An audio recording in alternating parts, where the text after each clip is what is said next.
ప్రతి మనిషికి దేవుడు కొన్ని ప్రత్యేకమైన శక్తి సామర్థ్యాలను ఇచ్చాడు. ఏ ఒక్క వ్యక్తిని కూడా వేస్ట్గా ఖాళీగా ఏది ఇవ్వకుండా దేవుడు చేయలేదు, చెయ్యడు కూడా.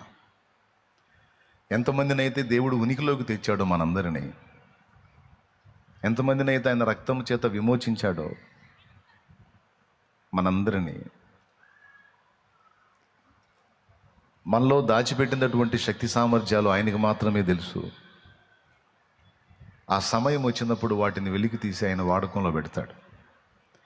ఇలాంటి కృప నాకుందన్న సంగతి నీకు కూడా తెలియదు, కానీ ఆ సమయం వచ్చినప్పుడు అది నీకు అర్థమైద్ది. అది వింతగా ఉంటుంది. ఇది బైబిల్లోని భక్తుల జీవితాల్లో మనం చూసుకున్నాం. గిద్యోన్ లైఫ్లో గిద్యోను ఒక పిరికివాడుగా కనపడతాడు, కానీ గిద్యోన్లో ఒక పరాక్రమము గల బలాఢ్యుణ్ణి దేవుడు ఉంచాడు. ఆ సంగతి గిద్యోను కూడా తెలియదు. దావీదు తన దృష్టికి తాను ఒక గొర్రెల కాపరి, తన తండ్రి దృష్టికి కూడా గొర్రెల కాపరి. కానీ దావీదులో ఇశ్రాయేలుకు రాజుని ఉంచాడు దేవుడు. ఇశ్రాయేలు సర్వ సమాజాన్ని ఏలగలిగినటువంటి ఒక రాజుని. దావీదులో ఒక రాజు ఉన్నాడని, యుద్ధశూరుడు ఉన్నాడని, ఒక కవి ఉన్నాడని, ఒక సంగీతకారుడు ఉన్నాడని, వీళ్ళందరూ ఉన్నారని దావీదు తెలియదు. కానీ దావీదులో ఆ కృపలన్నీ అనుగ్రహించిన దేవునికి తెలుసు. అవన్నీ ఆ సమయం వచ్చినప్పుడు ఒకటొకటిగా ఓపెన్ అయ్యాయి. సౌలు దగ్గరికి సౌలు దాసుడు వచ్చి చెప్తాడు గొర్రెలు కాసుకునే దావీదు విషయం. అతడు రూపసి, యుద్ధశాలి, సంగీత వాయిద్యములు చమత్కారంగా వాయించగలడు, అండ్ దేవుడు అతనికి తోడుగా ఉన్నాడు. ఈ 4 సంగతులు సౌలు దగ్గరికి వచ్చి దావీదును గురించి సమాచారం ఇచ్చే ఆ దాసుడు చెప్తాడు. ఎక్కడ బైబిల్లో దావీదు సౌలు దగ్గరికి రాకమునుపు యుద్ధ విద్యలను అభ్యసించినట్టు కానీ, సైనిక శిక్షణ పొందినట్టు కానీ ఎక్కడ రాయబడలేదు. దావీదు అన్నలు సైనిక శిక్షణ పొందారు, సౌలు సైన్యంలో ఉన్నారు, అది తెలుసు, బైబిల్లో రాస్తుంది. కానీ దావీదు యుద్ధశాలి అని సౌలుతో దాసుడు చెప్తాడు. అంటే దావీదులో ఒక యుద్ధశాలి ఉన్నాడు, ఒక సూర్యుడు ఉన్నాడు. ఆయన ఎక్కడ నేర్చుకున్నట్టు కనపడదు యుద్ధం, కానీ నిజం. అంటే దావీదులో ఒక గొర్రెల కాపర్నే దావీదు చూసుకొని ఉండొచ్చు, దావీదు ఫ్యామిలీ కూడా అదే చూసి ఉండొచ్చు. చివరికి గొలియాతుని చంపడానికి దావీదు లైన్లోకి వచ్చినప్పుడు పెద్దన్నయ్యకు ఏలియాబు ఏమంటాడో తెలుసా? ఆ చిన్న మందను ఎక్కడ పెట్టావు? ఆ చిన్న మందను కాయటమే చేత కాదు, వాడి మీదకి యుద్ధానికి పోతావా అని తిడతాడు. అప్పుడు కూడా గొర్రెలు కాసుకునే దానికి కూడా పనికిరాని వాడు నా తమ్ముడు అనేది పెద్దన్న ఫీలింగ్. కానీ కొన్ని నిమిషాలలోనే లేదా కొన్ని గంటల్లోనే 40 రోజులుగా ఇశ్రాయేలు రాజు మొదలుకొని ఇశ్రాయేలు సర్వ సైన్యములో ఒక్కడు కూడా చేయలేని పని, 40 రోజుల టైంలో చేయలేని పని కనీసం 4 గంటలు కూడా కాకముందే దావీదు చేస్తాడు. దావీదులో అలాంటి పరాక్రమము గల శూరుడు ఒకడు ఉన్నాడన్న సంగతి దావీదుకు తెలియదు, అన్నలకు తెలియదు, సౌలుకు తెలియదు, దేవుడికి గొలియాతు కూడా తెలియదు. కానీ దావీదులో అలాంటి పరాక్రమాన్ని నింపి లైన్లోకి తీసుకొచ్చిన దేవుడికి మాత్రం తెలుసు ఆ సంగతి. అందుకే నేను చెప్తున్నది ఏంటంటే, మనకి దేవుడు అనుగ్రహించిన సామర్థ్యాలు దేవుడు లైన్లోకి తీసుకొచ్చిన దాకా ఎవరికి అర్థం కావు. నేను చెప్తున్నా, నీకు కూడా అర్థం కావు. ఆ సమయం వచ్చినప్పుడు అవి బయటకు వస్తాయి. నీకే ఆశ్చర్యం కలిగే కార్యాలు నీ నుండి జరిగిస్తాడు ఆయన. ఇది నా జీవితంలో కూడా నేను ప్రాక్టికల్గా అనుభవించి చెప్తున్నాను. ఓకే, సో భవిష్యత్తు తెలుసు, అండ్ నీకు ఏమేమి ఇచ్చాడో అవి కూడా ఆయనకి తెలుసు. అంతేకాదు, నిన్ను ట్రైనింగ్లోకి నడిపించడానికి, అంటే శిక్షణం చేయించడానికి, నిన్ను సిద్ధపరచడానికి నీ సామర్థ్యం ఎంతవరకు నువ్వు మోయగలవో, ఎంతవరకు నువ్వు తట్టుకోగలవో, నిన్ను శుద్ధ సువర్ణంగా మలచడానికి ఏ రేంజ్లో నిన్ను కాల్చాలో, ఎంతవరకు నువ్వు తట్టుకుంటావో ఆయనకు తెలుసు, అది కూడా తెలుసు. అందుకే నీకు తట్టుకోలేనన్ని రానివ్వడు, అవసరాన్ని బట్టి కొన్ని రానిచ్చిన అవన్నీ నిన్ను శుద్ధ సువర్ణం చేసి ఒక వెలుగు వెలిగించడానికే తప్ప నిన్ను పాడు చేయడానికి, నాశనం చేయడానికి ఎంత మాత్రం కాదు అనే ఈ 3 విషయాలు రాత్రి మనం ప్రేయర్లో ధ్యానం చేసుకున్నాం. అంటే మీరు మర్చిపోవద్దనేది మీకు గుర్తు చేస్తున్నాను నేను. ఇప్పుడు మనం చదువుకున్న వచనాన్ని గురించి చూద్దాం. ఒక్కసారి పక్కన వాళ్ళ ముఖాలు చూడండి. అసలే రాత్రి పాపం మీరు కష్టపడి హోల్ నైట్ చేస్తున్నారు. ఒకసారి పక్కన వాళ్ళ ముఖాలు చూడండి, చేతులు కలపండి, బాగున్నారా అని అడగండి.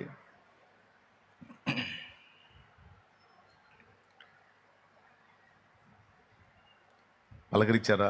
చూసారా ముఖాలు, పక్కన వాళ్ళ ముఖాలు? అందరూ లేచే ఉన్నారా? రైట్. అందరు కలిసి ఒకసారి 2 చేతులు పైకెత్తి స్తోత్రం చెప్పండి. అసలు మళ్ళీ ఒకసారి అలానే చెప్పండి. రైట్, చాలా సంతోషం. యేసు ప్రభు ఒకసారి ప్రయాణమై వెళ్తూ సమరయ, గలిలయ రెండింటి మధ్యలో గుండా వెళ్తున్నాడంట. సమరయ, గలిలయ. సమరయుల్ని యూదులు అన్యులుగా ఎంచుతారు. సమరయుల్ని యూదులు అన్యులుగా ఎంచుతారు. గలిలయలో యూదులు, సమరయలోనేమో సమరయులు, అంటే అన్యులు అనుకోండి. యేసు ప్రభు కూడా అన్నాడు, ఈ అన్యుడు తప్ప ఇంకా ఎవడు రాలేదా అని. కాబట్టి ఇటుపక్క అన్యులు, ఇటుపక్క యూదులు, ఆ మధ్యలో వెళ్తున్నాడు. కొంచెం దూరం వెళ్ళిన తర్వాత 10 మంది కుష్ఠరోగంతో ఉన్నటువంటి వ్యక్తులు ఆయనకి ఎదురుపడ్డారు. జబ్బు రాకముందు వాళ్ళు యూదులు, వీళ్ళు అన్యులు. కుష్ఠరోగం వచ్చేసరికి ఇక యూదులు లేదు, అన్యులు లేదు. కుష్ఠ వ్యాధి వస్తే యూదులలో నుంచి యూదుల్ని వెలివేస్తారు. ఎందుకంటే కుష్ఠ జబ్బు ఉన్నటువంటి వ్యక్తి అపవిత్రుడు. ఈ అపవిత్రుడు యూదుల్లో ఎవరిని టచ్ చేయకూడదు, యూదుల పాళ్యంలో కూడా ఉండకూడదు. కుష్ఠరోగం వస్తే ఉన్నెవరు, ఊరి బయటికి వెళ్ళిపోవాలి. ఆ కుటుంబ సభ్యులు ఏదో అంత రొట్టె తీసుకెళ్ళి ఇస్తే తిని బతకాలి. చావు వచ్చిందాక అదే శిక్ష. ఆ జబ్బే ఒక శిక్ష అతనికి. అది అపవిత్రత సూచించేటువంటి జబ్బు అన్నమాట. ఆ జబ్బు వచ్చినోడు అపవిత్రుడు, అని ముట్టకూడదు. కాబట్టి ఈ యూదులైనప్పటికీ జబ్బు వచ్చినప్పుడు వాళ్ళు కూడా మరి అపవిత్రులు కదా, వాళ్ళని కూడా ఊరు బయట నెట్టేస్తారు. కాబట్టి ఇళ్ళు ఊరు బయటకు వచ్చారు. ఆ సమయంలో కూడా ఒకటి కుష్ఠవ్యాధి వస్తే వాడు బయటకు వచ్చాడు. ఇక ఇక్కడ జబ్బు వచ్చినప్పుడు, చావు వచ్చినప్పుడు కులాలు, మతాలు, అంటరానితనం, భేదాలు ఉండవు. శ్మశానానికి పోయి చూస్తే ఏ పుర్రె ఏ కులపొడదో అర్థం కాదు. స్తోత్రం, హల్లెలూయా. అవునా? మీరు చూపిస్తారా ఈ పుర్రె ఫలానా క్యాస్ట్ ఓడిది, ఫలానా మతం ఓడిదని? బొందలగడ్డలో ఏం లేవు. ఒకటి, హాస్పిటల్లో పేషెంట్స్ని చూడండి, అక్కడ ఎవడన్నా క్యాస్ట్ ఫీలింగ్ తీసుకొస్తాడా? లేదు. రోగం వచ్చిందా, అట్లయితే నువ్వు ఆసుపత్రిలో పేషెంట్, నువ్వు అంతే. నీ పక్కన ఏ క్యాస్ట్ ఓడో లేదు. ఆడు చస్తాడా, నేను చస్తాను, ఆడు చస్తాడన్న సోపే కానీ ఆడి కులం ఏంది, నా కులం ఏంది, ఇక కులం కుళ్ళాడు పనికిరాదు. ఎవడన్నా మీరు ఫలానా క్యాస్ట్ ఏదంటే క్యాస్ట్లని బొందలేదు, ఊరుకోరా బాబా సచ్చేటట్టు నన్ను జబ్బు వచ్చింది నాకు అన్నాడు. స్తోత్రం. ఎన్ని బాగున్నప్పుడు పడే ఎచ్చులు అన్నమాట. చావకు ముందు అన్ని బాగున్నప్పుడు పడే ఎచ్చులు. తేడా వస్తే సావు వచ్చినా రోగం వచ్చినా మొత్తం పోతాయి. ఓకే, వీళ్ళకి జబ్బు వచ్చింది, సమరయుడు లేదు, యూదులు లేదు, మొత్తం కలిసి ఊరు బయటకు వచ్చారు 10 మంది. వాళ్ళు గ్రూప్ అయిపోయారు. ఒకరిని చూసి ఒకడు ఓదార్చుకుంటున్నారు, ఆదరించుకుంటున్నారు. ఈలోపు ఒక సమాచారం వచ్చింది వాళ్ళకి. నజరేతులో నుంచి ఒక ఆయన వచ్చాడు, రబ్బుని, బోధకుడు. ఆయన ఎట్టి వ్యాధినైనా స్వస్థపరుస్తున్నాడు. ఆయన మాట మాత్రం సెలవిస్తే చాలు, ఎలాంటి జబ్బు కూడా వదిలిపోతుంది. మృతులను సైతం సజీవులుగా లేపుతున్నాడు. ఆయన బోధ అధికారము గలవాని వలె ఉంది. ఆయన వ్యవహారం ప్రత్యేకంగా ఉంది. ఇంతవరకు మన శాస్త్రుల్లో, పరిసయ్యుల్లో, సద్దూకయుల్లో మతనిష్ట దైవభక్తి కలిగినటువంటి వ్యక్తులు ఎవ్వరు కూడా ఆయన వలె లేరు. ఆయన ప్రత్యేకమైన వాడు. ఆయన దయ్యములను వెళ్ళగొడుతున్నాడు, అపవిత్రాత్మల్ని తరిమి కొడుతున్నాడు. ఆయన బోధ అధికారము గలవాని వలె ఉన్నది. ఎక్కడ రాజీపడి బోధించట్లేదు, రోషంగా ఉన్నాడు. ఆయన పేరు నజరేయుడగు యేసు అని ఆయనను గూర్చిన వార్త ప్రదేశాలంతటా వ్యాపించింది కదా. ఆ వ్యాపించినది ఈ కుష్ఠరోగుల దగ్గర కూడా వచ్చేసింది. వచ్చి వీళ్ళు ఎదురు చూస్తున్నారు, ఆయన ఎప్పుడు వస్తాడో, ఆయన మా వైపుకి ఎప్పుడు వస్తాడో, మాకంటే ఎప్పుడు పడతాడో, ఈ శాపం మాకు ఎప్పుడు తొలగిద్దో. ఇప్పుడు జబ్బు వచ్చినందుకు ఒక బాధ అయితే, సహజంగా జబ్బు వచ్చినప్పుడు కుటుంబీకుల ప్రేమ దొరికిద్ది. మనకి ఏ రోగాలు రానంత వరకు మనోళ్ళు పట్టించుకోరు మనల్ని. మనోళ్ళు పట్టించుకోవాలంటే ఏదో మాయదార రోగం రావాలా, అప్పుడు కానీ మనోళ్ళకి మన మీద ప్రేమ పొంగి రాదు. అప్పటిదాకా మనల్ని పట్టించుకోరు. కొంతమంది ఫీలింగ్ ఇది, పాపం కొంత నిజమే. మనకి ఏదన్నా ఒక రోగం వచ్చింది అనగానే మొత్తం పరిగెత్తుకుంటూ వస్తారు. ఏంది ఫలానంటగా, ఏం పర్లేదు నేను చూపిస్తాను నీకు, అందరి ప్రేమ అప్పుడు. కాబట్టి చూసేవాళ్ళు ఉంటే రోగం మహాభోగం అన్నారు పెద్దలు. స్తోత్రం. ఏమన్నారు? చూసేవాళ్ళు ఉంటే రోగం మహాభోగం అన్నారు. అంటే వానికి ఏం చేయనీరు, పేషెంట్ కాబట్టి మంచం దిగనీరు, అన్నీ అవసరమైతే కాళ్ళు కూడా. పాపం జబ్బు వచ్చినోడు సహజంగా ఆశిస్తారు, స్త్రీ అయినా పురుషుడైనా, కనీసం ఈ రోగం ఉన్న 4 రోజులన్నా మా వాళ్ళ ప్రేమ దక్కిద్ది నాకు అని. అవునా? బాగా విపరీతమైన జ్వరం వచ్చిందనుకో, దుప్పటి కప్పుకొని ముసుకేసుకొని ఏడుస్తూ వండుకుంటారు కొంతమంది. ఎందుకు ఏడుస్తలేదు? రోగం వచ్చినందుకు ఒక బాధ అయితే, నన్ను ఎవరు పలకరించలేదని ఇంకొక బాధ. అలాంటి వేదనామయమైన పరిస్థితులు ఎవరన్నా దుప్పట్లాగి ఒళ్ళు భయంకరంగా కాలిపోతుంది, అమ్మో ఎట్లా తట్టుకున్నావు ఇంత జ్వరం, అసలు ఎట్లా భరిస్తున్నావు ఇంత బాధ అంటే మాటలు రావు. మళ్ళీ ముసుకేసుకొని ఆడవటమే జరిగింది. అవునా? కాసేపు ఏడిచి లోపల కళ్ళు తుడుచుకొని మళ్ళీ వచ్చి మళ్ళీ ముసుగు తీసి ఇంకా నెక్స్ట్ వాళ్ళ స్పందన ఏందో చూస్తానికి కనిపెడతాం. ఈ కుష్ఠరోగం ఎలాంటిదంటే కనీసం ఆ ప్రేమలు కూడా దక్కనిది. ఇది జబ్బు వచ్చింది ఒక బాధ అయితే, సొంత ఫ్యామిలీ కూడా వ్యక్తిని ఇంట్లో ఉండకూడదు, బయటికి నెట్టేయాలి. అపవిత్రుడు అంటరానోడు. అరే జబ్బు వచ్చి వేళ్ళు కాళ్ళు అన్ని స్పర్శ కోల్పోయి ఒక్కొక్క అవయవం దెబ్బతింటే అదొక బాధ అయితే, ఈ కష్టకాలంలో నన్ను ఆదరించాల్సిన నా కుటుంబ సభ్యులు కూడా నన్ను పక్కకు నెట్టే దౌర్భాగ్య పరిస్థితి, శాపం నాకు వచ్చింది.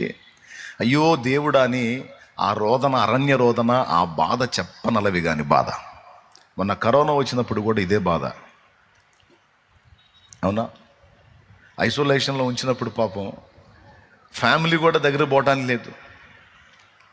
అవునా? ఎంత బాధ.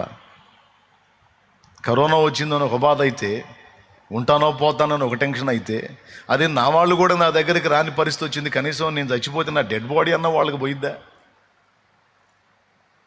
అనేటువంటి భయం. ఇలా కొన్ని రోగాలు శారీరకంగా బాధ పెడతాయి, కొన్ని రోగాలు శారీరకంగా మానసికంగా కూడా బాధ పెడతాయి. అలాంటి జబ్బుల్లో ఒక జబ్బు కుష్ఠరోగం. కాబట్టి వీళ్ళు 2 విధాలా నలిగిపోయి ఉన్నారు, 2 విధాలా కృంగిపోయి ఉన్నారు. అటు కుటుంబ సభ్యులకి దూరం అయ్యారు, సమాజానికి వెలుపట బతుకుతున్నారు, చావును ఎదురు చూస్తున్నారు, ఒక పక్క జబ్బు చేత ఇబ్బంది పడుతూ ఉన్నారు. ఈ కండిషన్లో వాళ్ళు ఉన్నప్పుడు యేసుక్రీస్తుని గూర్చినటువంటి వార్త వాళ్ళకు అద్భుతమైన శుభవార్తగా పరిగణించారు. అబ్బా, ఆయన గురించి ఇంత మంచి మాట వినబడింది, ఆయన దొరికితే బాగుండు దేవుడా అనుకుంటా ఉన్నారు. వాళ్ళ ఆశ తీరింది, వాళ్ళ అదృష్టం పండింది. నిజంగా నజరేయుడు యేసు ఆ మార్గాన్ని వచ్చాడు. ఆయన్ని చూసి ఆయన దగ్గరికి పోలా, దూరమున నిలిచి కేకలు వేశారట. ఆయన వెళ్తున్నాడు, ఆయన చుట్టూ జనసమూహం ఉన్నారు, ఆయన నడుస్తున్నాడు.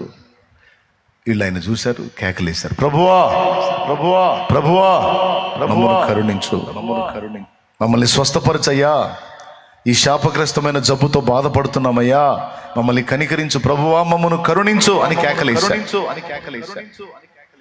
వాళ్ళంత దూరంలో ఉండి కేకలేస్తేనే ఆయనకు అర్థమైపోయింది కుష్ఠవ్యాధి చేత బాధపడుతున్నారని. వాళ్ళ దీనావస్థను చూసి నాకు తెలిసి వాళ్ళ కోసమే పోయినట్టున్నాడు. ఆయనకు తెలుస్తుంది ఏ బిడ్డ ఏ బాధలో ఉన్నాడో, ఏ బిడ్డ ఏ శోధనలో ఉన్నాడో, ఏ బిడ్డ ఏ వేదనలో ఉన్నాడో ఆయనకు తెలుసు. ఆయన 1,00,000 మందికి ప్రసంగం చేస్తాడు, 10,000 మందికి ప్రసంగం చేస్తాడు, 100 మందికి ప్రసంగం చేస్తాడు, 10 మందికి ప్రసంగం చేస్తాడు, ఒకడికి కూడా చేస్తాడు. ఒక్కడే కదా అని దాటిపోడు. అర్థమైందా? ఒక్కడికి కూడా వదిలిపెట్టడు. ఎందుకంటే ఆ ఒకడు కూడా ఆయన సృష్టే కాబట్టి. దీనుల ఆర్తధ్వని వినే దేవుడు నా దేవుడు. వినబడింది. వాళ్ళు ఉన్న ప్రదేశానికి వచ్చాడు. వాళ్ళు అంత దూరాన్ని నిలిచి కేకలేశాడు. మారు మాట్లాడలా, ఒకటే మాట చెప్పాడు, మీరు వెళ్ళి యాజకునికి కనపరుచుకోండి అన్నాడు. యాజకునికి ఎప్పుడు కనపరచగలరో తెలుసా?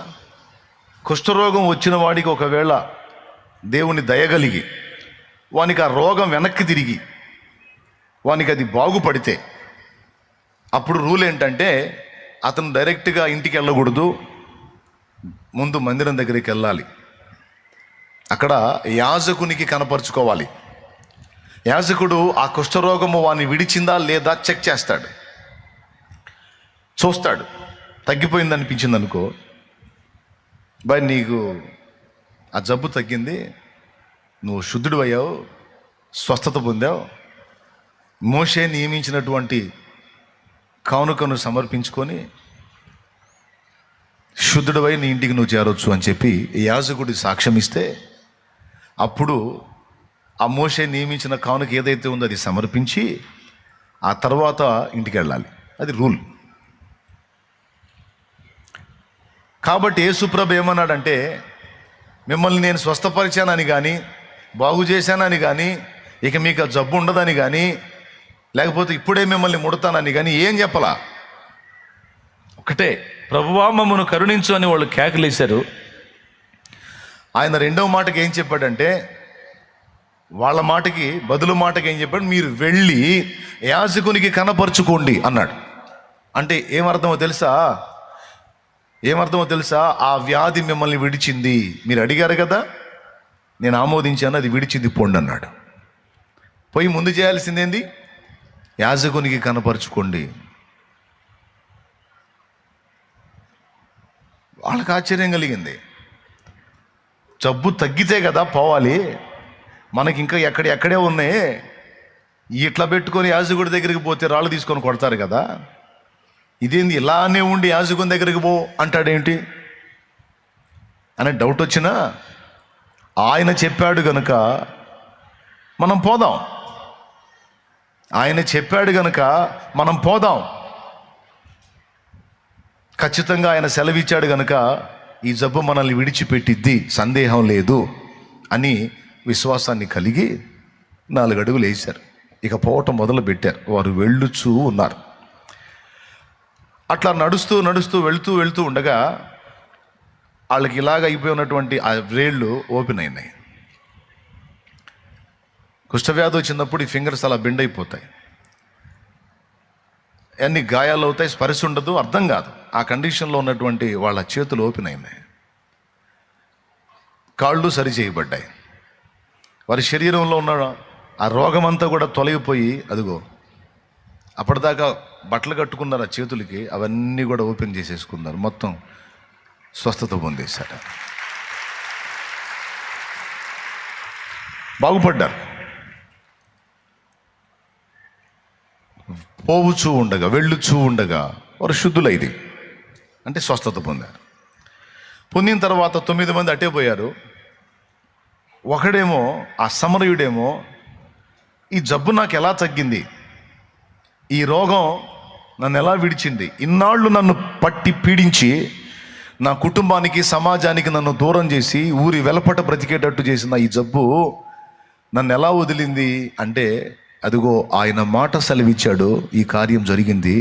ఇదిగో ఆయన సర్వాధికారి.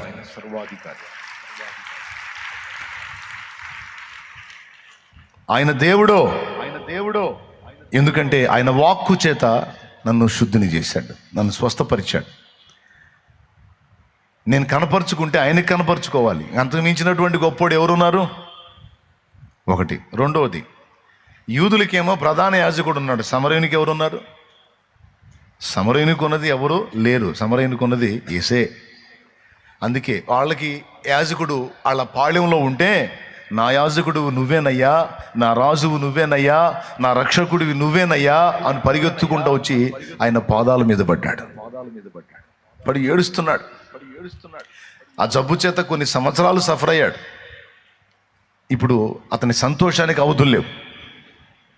ప్రభువా నీకు స్తోత్రమయ్యా అని గొప్ప శబ్దంతో ఎలుగెత్తి కేకలు వేస్తూ వచ్చి ఆయన పాదాలు పట్టుకున్నాడు. గమనించండి, యేసు ప్రభు వాడిని చూసి సంతోషపడ్డా మళ్ళా వెనక్కి చూశాడు. 10 మంది కదా నన్ను ఎదుర్కొంది, 10 మంది శుద్ధులైరి కారా, 10 మంది బాగుపడలేదా, 10 మందికి స్వస్థత రాలేదా?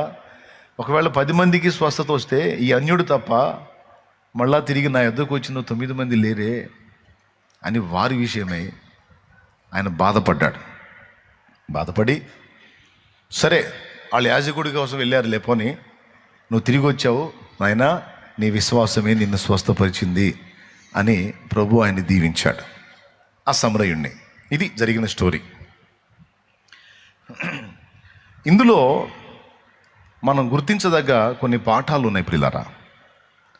కొద్ది మాటలు చెప్పి నేను ముగిస్తాను. మిమ్మల్ని ఎక్కువ ఇబ్బంది పెట్టదలుచుకోలేదు. కొద్ది మాటలు బాగా వినండి. మనకి 2 రకాల జబ్బులు ఉంటాయి. ఒకటి శరీరానికి సంబంధించిన జబ్బు, శరీరానికి వచ్చే జబ్బు. 2 శరీరము నుండి వచ్చే జబ్బు. నేను చెప్పింది క్లియర్గా మీకు అర్థమైందో లేదో. ఒకటి శరీరానికి వచ్చే రోగం, 2 శరీరము నుండి వచ్చే రోగం. ఈ 2 రకాల జబ్బులు ఉంటాయి. ఇంకోసారి కూడా చెప్తా, మీకు క్లియర్గా అర్థం కావాలి. అందుకని శరీరానికి జబ్బు వచ్చింది, అది మనకు తెలిసిన సంగతే. కానీ అసలు శరీరమే ఒక జబ్బు అనేది మన గ్రహింపులో ఉండాలి. ఎందుకంటే శరీర కార్యములు స్పష్టములై ఉన్నవి. అవేవనగా జారత్వము, అపవిత్రత, కాముకత్వము, విగ్రహారాధన, అభిచారము, వ్యభిచారము, ద్వేషములు, విమతములు, అసూయలు, మత్తతలు, కక్షలు, భేదములు, అల్లరితో కూడిన ఆటపాటలని ఒక గొప్ప అయితే ఉన్న ఈ శరీరం ఉత్పత్తి చేసే దరిద్రాలు. శరీరానికి వచ్చే జబ్బు ఒక జబ్బు అయితే, శరీరము నుండి వచ్చే జబ్బు ఒక జబ్బు. ఈ శరీరానికి వచ్చే జబ్బులు అన్నీ అపవిత్రమైనవి కావు, కానీ కుష్ఠరోగం లాంటివి అపవిత్రమైనటువంటి జబ్బులుగా పరిగణించబడతాయి. ఇది శరీరానికి వచ్చే జబ్బులు. కానీ ఈ శరీరం నుండి వచ్చే జబ్బు ఉంది చూడు, మొత్తం దరిద్రమే.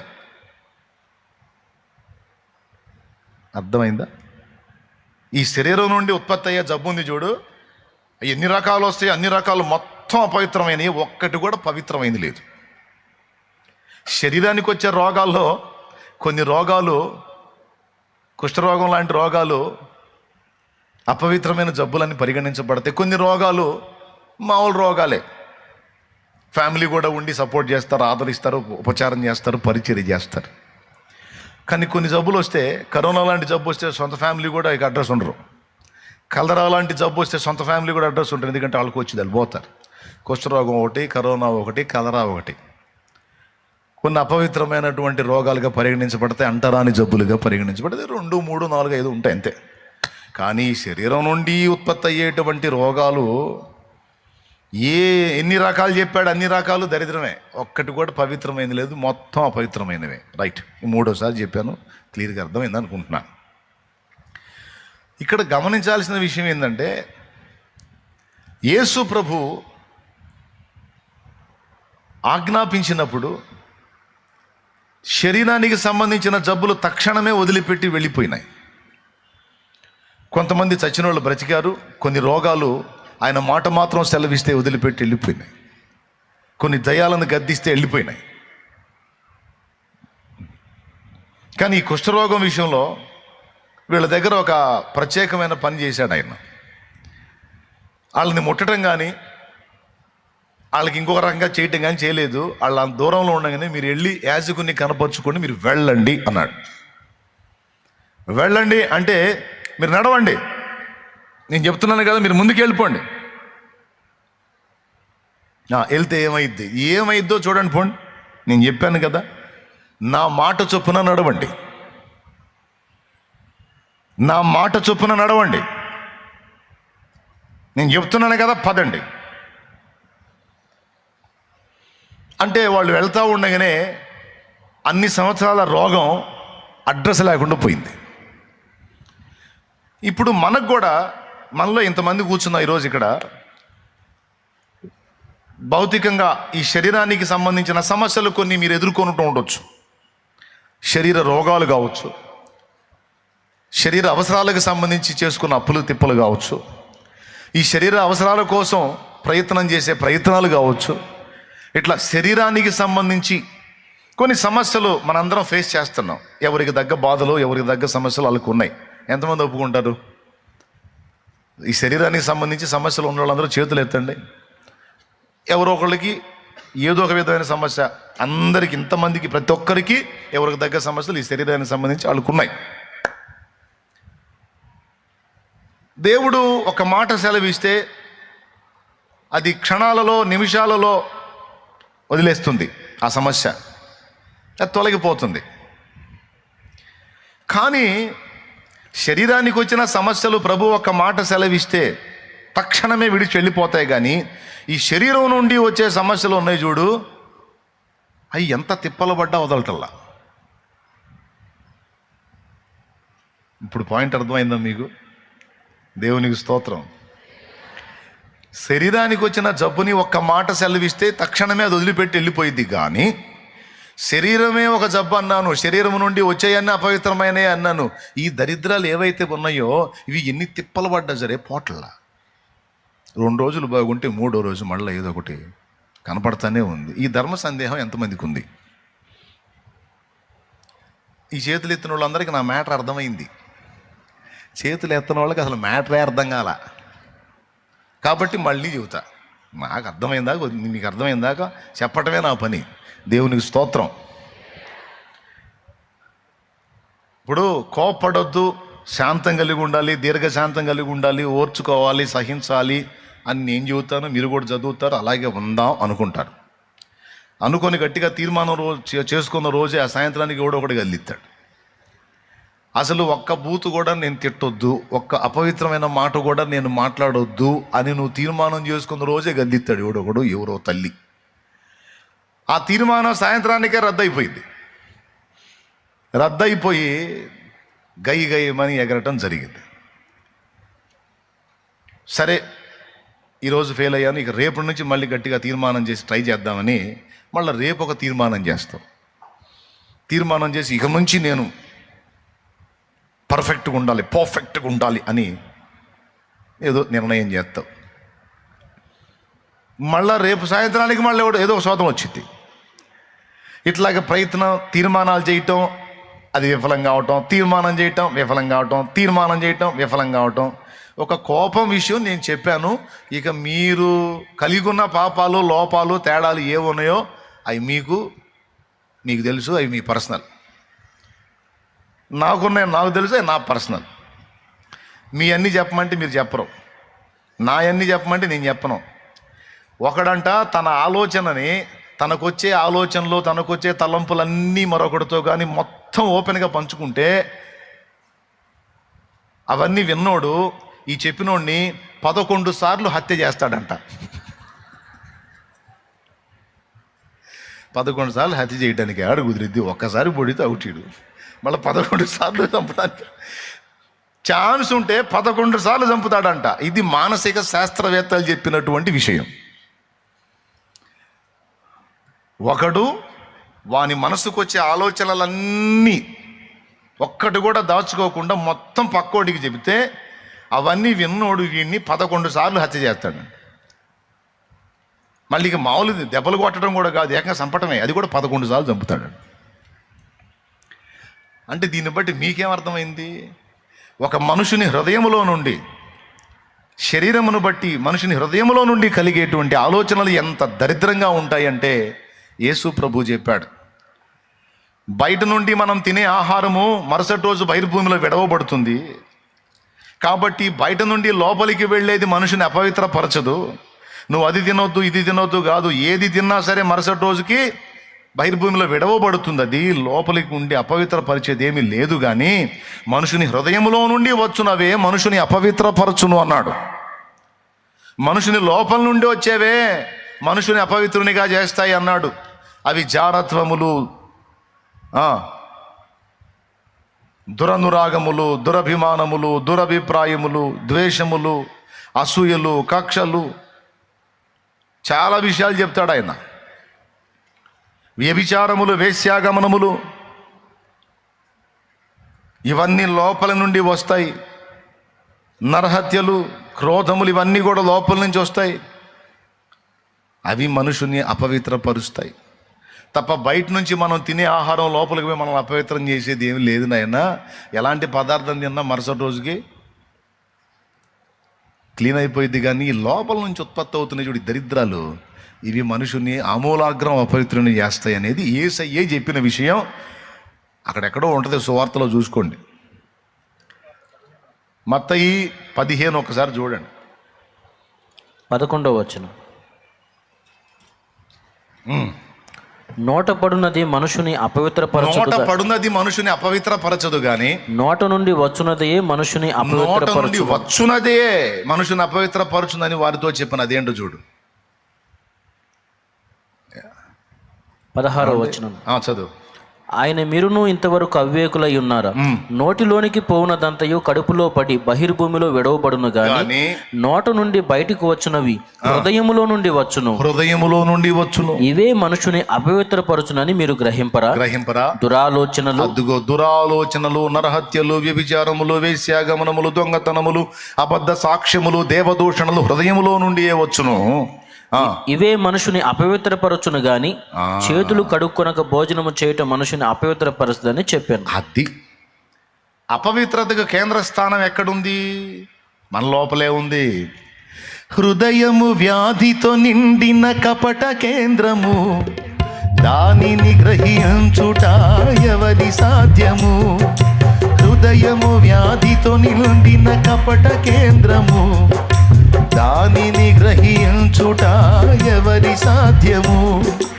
అంతరంగమును పరిశీలించు యేసయ్యా, స్థిర మనసుతో నీ దారిలో సాగనీవయ్యా. అంతరంగమును పరిశీలించు యేసయ్యా, స్థిర మనసుతో నీ దారిలో సాగనీవయ్యా. నా మదిని కోవెలగా మలచుకోవయ్యా, నా హృదిని రారాజుగా నిలిచిపోవయ్యా. నా మదిని కోవెలగా మలచుకోవయ్యా, నా హృదిని రారాజుగా నిలిచిపోవయ్యా. మనసున్న మంచి దేవా, నీ మనసు ఇచ్చావా. దేవునికి మహిమ. హృదయములో నుండి వచ్చునవే ఘోరమైనవి, ప్రతిదీ అపవిత్రమైంది. మనకిప్పుడు కొన్నిసార్లు శరీరానికి వచ్చే సమస్యలు కూడా మనల్ని అంత బాధ పెట్టవు. కానీ మనలో నుండి వెల్లడయ్యేటువంటి దేవునికి నచ్చని హేయమైన క్రియల విషయంలో మనం ఎక్కువ బాధపడి ఉంటాం. నాకు తెలిసి ఒక ఆత్మీయుడైన వాడు, ఒక ఆత్మీయురాలైనటువంటి స్త్రీ కానీ, ఆత్మీయుడైన పురుషుడు కానీ తమ జీవిత కాలములో ఏడ్చిన ఏడుపులో ఎక్కువ శాతం తమ దోషములను బట్టే ఏడ్చింది ఎక్కువ ఉంటుంది అని నేను అనుకుంటున్నా. మరి మీరేమంటారు? ఎంతమంది ఒప్పుకుంటారు? దేవుని సముఖంలో కన్నీళ్లు పెట్టుకుంటే దేన్ని బట్టి ఎక్కువ ఏడ్చుంటారు, దేన్ని బట్టి కన్నీరు గార్చుంటారు?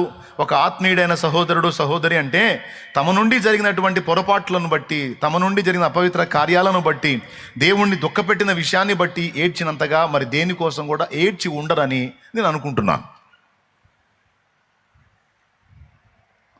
మీరు ఒప్పుకుంటారా? ఎంతమంది ఒప్పుకుంటారో చేతులు ఎత్తితే నేను కూడా సంతోషపడతాను. రైట్, ఈ లిస్టులో నేను ఒక్కడే అనుకున్నాను. ఇంతమంది ఉన్నందుకు దేవునికి స్తోత్రం. అంటే ఈ అనుభవం నేను చాలాసార్లు నేను పరిశీలించుకున్నాను. నాదే నా ఈ అనుభవం, అందరిదా? అంటే ఆకలి నాకే అవుతుందా అందరికి అవుతుందా అన్నట్టు, పొట్టున్నోడి కాలం ఆకలి అయింది అన్నట్టు, ఇప్పుడు హృదయం ఉన్న మీ అందరికి కూడా హృదయంలో నుండి వెలువడేటువంటి అహేయమైనవన్నీ కూడా మీకు అర్థమవుతుంటాయి. ఎందుకంటే ఒకప్పుడు మీకు ఆత్మీయ స్పర్శ లేదు, మంచి మనస్సాక్షి లేదు. కానీ ఎప్పుడైతే యేసయ్య దగ్గరకు వచ్చారో, మారు మనసు పొందారో, పాపక్షమాపణ నిమిత్తం బాప్తిస్మం పొందారో, ఆ పొందినప్పుడు మీ మనస్సాక్షి ఆయన రక్తము చేత శుద్ధి చేయబడింది. ఏమైంది? ఏ నరుని రక్తమైనా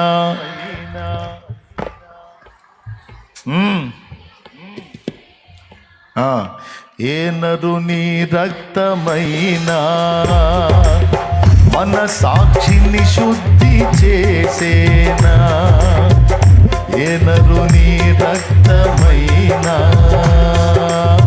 మన బుద్ధిని మార్చగలిగేనా, మన సాక్షికే శుద్ధి మన బ్రతుకులో బుద్ధి, మన సాక్షికే శుద్ధి మన బ్రతుకులో బుద్ధి కలిగించు రక్తము నా యేసు రక్తము, కలిగించు రక్తము నా యేసు రక్తము, యేసు రక్తము పరిశుద్ధ రక్తము, యేసు రక్తము అది దైవ రక్తము, యేసు రక్తము పరిశుద్ధ రక్తము, యేసు రక్తము అది దైవ రక్తము. ఓకే, యేసు రక్తము మన మనస్సాక్షిని శుద్ధి చేసింది. ఆ రక్తము మన మనస్సాక్షిని శుద్ధి చేయక మునుపు మన మనస్సాక్షి మొత్తం నలుపు. ఆ నలుపులో ఎన్ని మచ్చలు పడ్డా అర్థం కాదు. కానీ యేసు రక్తం ఎక్కడ ఉంది? నాకు అది చెప్పు, ఇక్కడే ఉందా? యేసు రక్తం మన మనస్సాక్షిని చేసింది తెలుపు. ఏం చేసింది? తెలుపు చేసేసింది, తెల్లని తెలుపు చేసేసింది. ఇక ఇందులో చిన్న పెన్ డాటు పడినా కూడా మనకు అర్థమైపోయింది. అందుకే ఒకప్పుడు క్రీస్తు రక్తంలో కడగబడక ముందు ఎన్ని దోషాలు చేసినా మనకి ఏ ఫీలింగ్ లేదు. కానీ క్రీస్తు రక్తంలో కడగబడ్డ తర్వాత చిన్న లోపం జరిగినా మన వల్ల కాదు. అవునా? ఎందుకు? మనస్సాక్షి శుద్ధి చేయబడింది, తెలుపు చేయబడింది. కాబట్టి ఇప్పుడు ఏం జరిగిందో తెలుసా? ఏ చిన్న లోపం జరిగినా మిగిలిన సమస్యలన్నీ పక్కన పెట్టి ముందు ఆ లోపాన్ని బట్టి ఎక్కువ ఫీల్ అవుతాం. దేవా, నీకు నచ్చని పని చేశాను, నిన్ను దుఃఖపెట్టాను, నిన్ను ఆయాసపరిచాను, ఇది నీకు నచ్చదు కదయ్యా, ఈ ఆలోచన నీకు ఒప్పుకోవు కదయ్యా, నీ ఆత్మను దుఃఖపెట్టాను, పరిశుద్ధాత్మను దుఃఖపరిచానయ్యా, అయ్యా నన్ను క్షమించయ్యా, నేను ఇలా ఉండకూడదయ్యా, ఇలా చేయకూడదయ్యా, ఇంత చండాలంగా ఆలోచించకూడదయ్యా, అయ్యా నేను ఏడవటం జరిగిపోయింది. నాకు తెలిసి నీ జీవితంలో నువ్వు ఏడిచిన ఏడుపుల్లో ఎక్కువ శాతం ఏడుపే ఉంటుంది. ఈ సమస్యల కోసం అంతగా నువ్వు కదలవు. బాగా బాధ పెడితే ఎప్పుడో మోకాళ్ళు వేసినప్పుడు ఆ సమస్య గుర్తొస్తే ప్రభువా ఒకసారి జ్ఞాపకం చేసుకొని ఏదో అట్లాని వదిలేస్తావు. కానీ ఎక్కువ భయపడేది, బాధపడేది, కృంగిపోయేది, అపరాధ భావాన్ని బట్టి నలిగిపోయేది మన అపవిత్ర క్రియలను బట్టే. అవునా? మనకి ఆత్మీయులైన వాళ్ళ సంగతి చెప్తున్నానండి నేను. ఇంకా ఆత్మీయతలో ఎదగని వాళ్ళకి శరీర సమస్యలు. వాళ్ళకి ఏ కాడికి అప్పులు పోవాలి, రోగం తగ్గాలి, సమస్య పోవాలి, ఈ ఉద్యోగం రావాలి, ఆ వ్యాపారం డెవలప్ కావాలి, ఆ పంట పండాలి, ఈ పెళ్లి కావాలి, ఆ పిల్లలు పుట్టాలి, ఈ ఏడుపే వాళ్ళ సమస్యలన్నీ ఇవే. వాళ్ళ ఏడుపులు కూడా దానికోసమే. వాళ్ళు ఇంకా ఆత్మీయతలో ఎదగని స్థితిలో ఉన్నారు. కాబట్టి వాళ్ళు దీని మీద ఆలోచనలు కలిగి ఉంటారు. వాటిని బట్టి కృంగిపోతారు, వాటిని బట్టి దిగులు పడతారు, వాటిని బట్టి దుఃఖపడతారు, వాటి కోసం ప్రార్థన చేస్తారు. ఆఖరికి నా దగ్గరికి వచ్చినా కూడా వాటి గురించి చెప్పి ప్రార్థన చేయించుకుంటారు. వాళ్ళ మనసంతా దాని మీదే ఉంటుంది, వాటి మీదే ఉంటుంది. ఈ రోగం పోవాలి, ఈ అప్పు పోవాలి, ఈ సమస్య పోవాలి, అనుకున్న జరగాలి, అంతా ఇదొక స్థాయి. ఆత్మీయులు అంటే ఎవరో తెలుసా? వాటిని అసలు లెక్క చేయరు వాళ్ళు.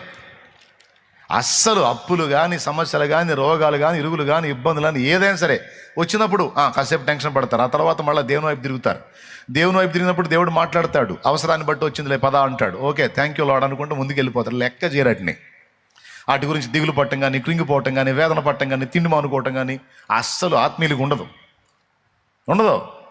ఎందుకంటే వాళ్ళ హృదయంలో దేవుని వాక్యం ఉంటుంది. ఆ వాక్యం ఏం చెప్తుందంటే, నాకు తెలియకుండా నీకు ఏది జరగదు, ఏదైనా నేను రప్పించానంటే నీ మేలు కోసమే రప్పించాను, నువ్వు సైలెంట్గా ముందుకు వెళ్ళిపో అని దేవుని వాక్కు వారి హృదయంలో ఉంటే కనుక ఏదొచ్చినా మన మంచిగా అనుకుంటే సాగిపోతారు. ఆత్మీయులు, నేను చెప్తున్నాను కదా, ఆత్మీయులు అంటే ఒక అంతస్తు ఎక్కినోళ్ళు. అంతస్తు ఎక్కకుండా కింద ఉన్నోళ్ళు ఆత్మీయ పసిపిల్లలు. వాళ్ళ మైండ్ అంతా ఈ శరీర సంబంధమైన అవసరాల కోసం, అక్కర్ల కోసం, సమస్యల కోసం, బాధల కోసమే ఉంటుంది. కానీ ఆత్మీయతలో ఒక అంతస్తు ఎక్కిన వాళ్ళకి అసలు ఇవి లెక్కలోవే కావు. నిందలు, అవమానాలు, దోషంలు, ద్వేషాలు, మాటలు, సమస్యలు, దేహ రోగాలు, లేదా అప్పులు, ఈబలు ఏం లెక్కలోకి రావు. లెక్క చేయరాటిని. వాళ్ళు ఎక్కువగా ఫీల్ అయ్యేది దేనికంటే, ఎక్కువగా ఇబ్బంది పడేది, ఎక్కువ బాధపడేది, ఎక్కువ నొచ్చుకునేది దేనికంటే, నేను దేవునికి ఇష్టముగా ఉండలేకపోతున్నాను, నేను దేవునికి సంతోషం కలిగించే విధంగా బ్రతకలేకపోతున్నాను, పలుమార్లు నేను పరిశుద్ధాత్మను దుఃఖపరుస్తున్నాను, ప్రతిరోజు ఏదో ఒక విషయంలో పరిశుద్ధాత్మని బాధ పెడుతున్నాను, దేవుని ఆత్మను దుఃఖపరచొద్దని ఎఫ్ఎస్సి పత్రికలో రాసి ఉంటే నేను రోజు అదే పని చేస్తున్నాను అని దాన్ని బట్టి ఎక్కువ కుమిలిపోతారు ఆత్మీయులు. ఇదొక పెద్ద దిగులు. చివరికి ప్రయత్నం చేసి విఫలమై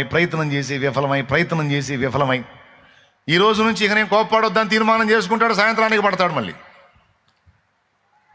అర్థం కాదు. దేవా, ప్రార్థన కూడా చేశాగా నాయన, ఉపవాసం కూడా ఉన్నాగా నాయన, ఎందుకని నాకు చేయరావట్లేదు నాయన, అసలు నాకు ఒకటి అర్థం కావట్లేదు ప్రభు, నా జీవితం మొత్తంలోనైనా నేను మారతానా, అసలు నేను చచ్చేలోపు పరిపూర్ణత సాధిస్తానా, నీకు ఇష్టంగా నేను నిలబడగలుగుతానా అని రకరకాల ప్రశ్నలు వస్తూ ఉంటాయి హృదయంలో.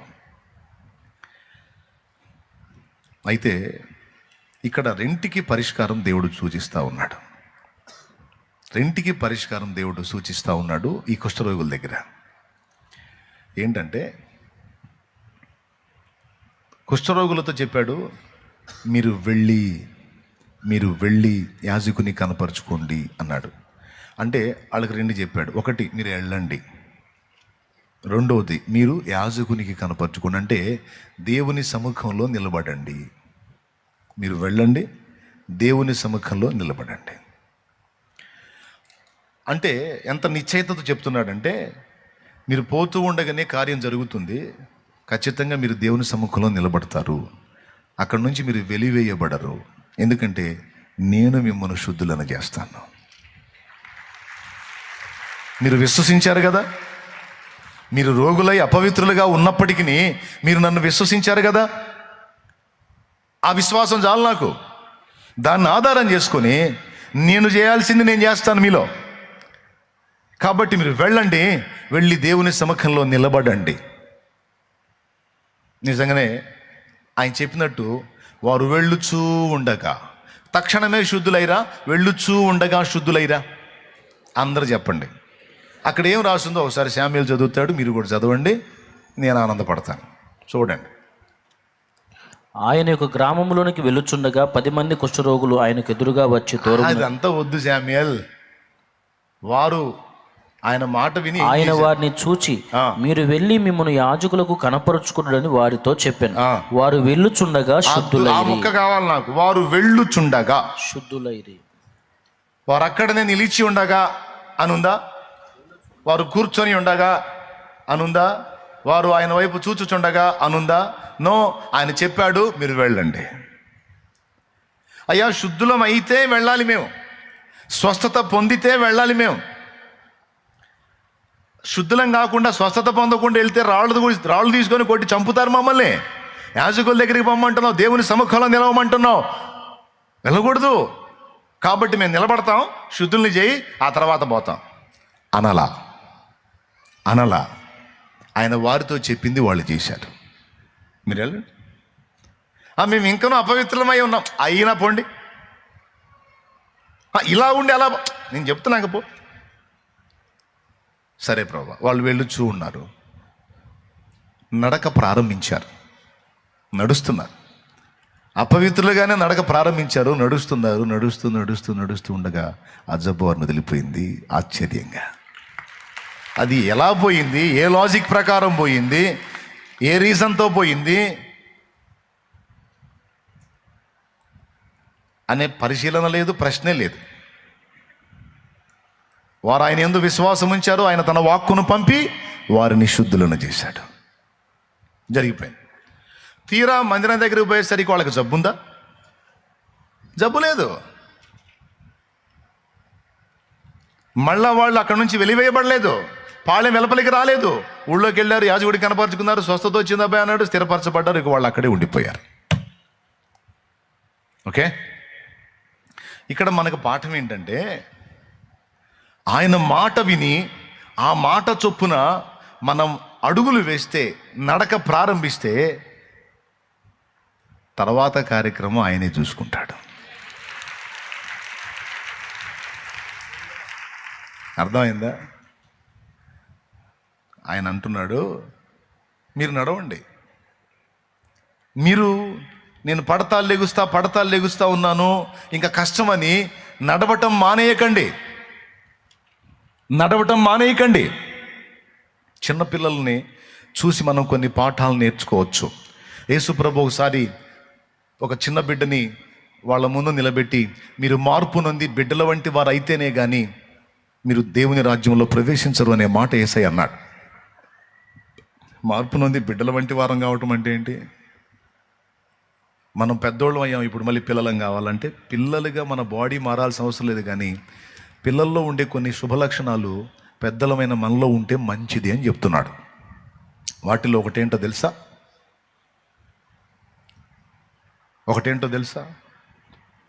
మానని ప్రయత్నం.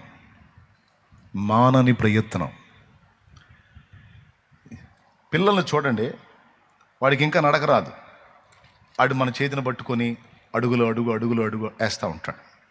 తర్వాత ఆ కుర్చీయో, ఆ టేబులో, ఆ మంచం ఆడి సైజులో ఉన్నాయో ఆడి దొరికితే వాటిని పట్టుకొని ఆడి చుట్టూ తిరుగుతూ ఉంటాడు.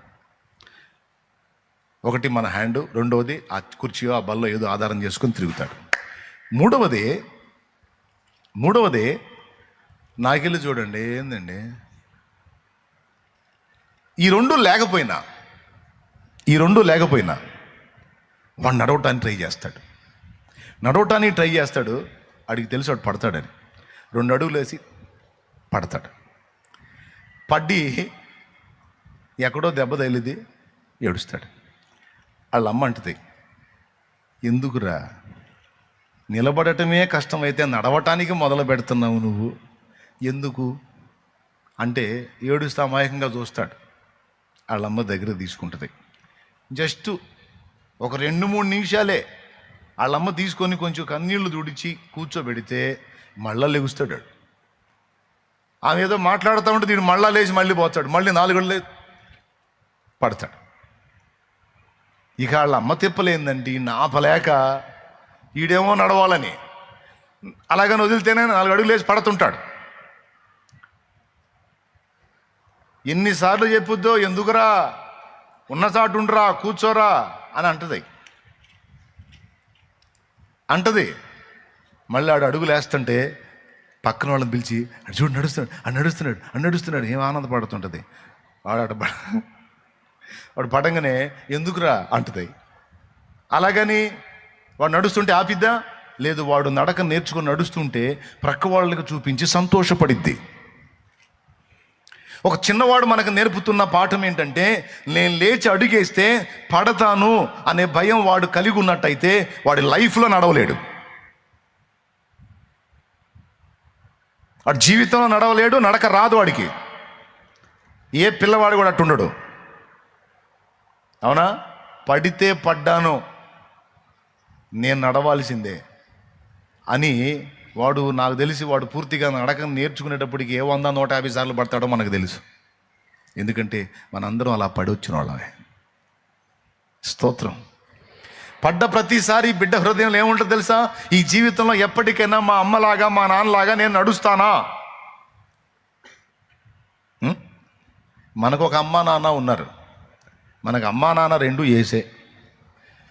మనం మనల్ని చూసుకొని యేసయ్యని చూసుకొని ఎప్పటికైనా ఆయనలాగా నేను ఏమో ఆశ అయితే ఉంది, యేసులాగే ఉండాలని, యేసుతోనే నడవాలని, నిలవాలని, గెలవాలని, నిలవాలని, గెలవాలని అని పాటలు పాడుతుంటాం మనం. కానీ ఇవన్నీ ఆశలే, ఇదేనా కోరికలే.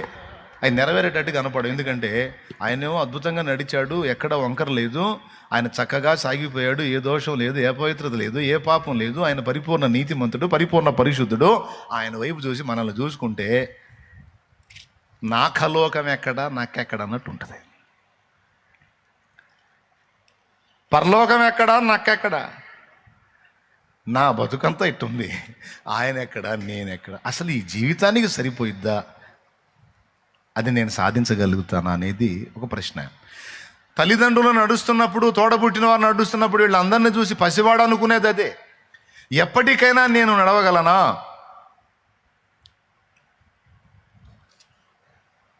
అబ్బో వాళ్ళలాగా నడవలేను, ఎందుకంటే నడక మొదలుపెట్టిన ప్రతిసారి పడతనా, నా వల్ల కాదురా బాబు అని వాడు నడవటం మానేశాడు అనుకో, జీవితాంతం వాడు అవిటివాడు ఉండిపోతాడు.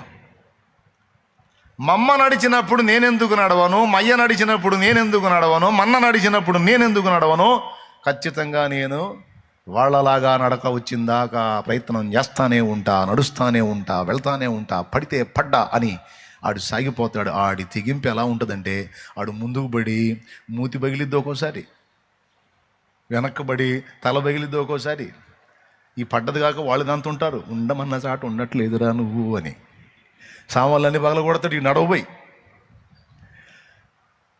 వాళ్ళు తల్లిని ఈడుపడి ఇన్ని బాధలు పడి ఎట్టకేళ్ళకు చిట్ట చివరికి తొట్టగా ఆడు నడుస్తాడు, ఆడు నిలబడతాడు, ఆడు పరిగెడతాడు, ఆడు సైకిల్ దొక్కుతాడు, బైక్ నడుపుతాడు, బండి నడుపుతాడు, అనేక మందిని నడిపించే గొప్పవాడు అవుతాడు.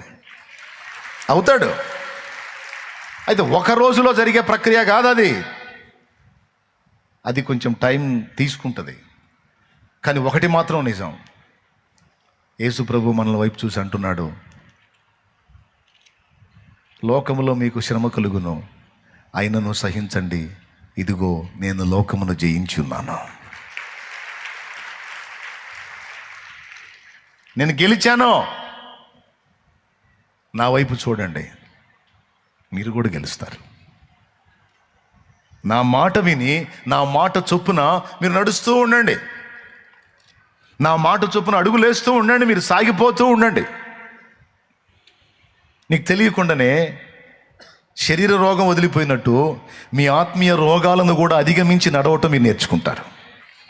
నేను చేస్తా పని, నా మాట చొప్పున ఒకడు నడక మొదలు పెడితే వాడు గమ్యస్థానం చేరేంత వరకు నేను వాడిని విడిచిపెట్టను, నేను ఆమెను విడిచిపెట్టను.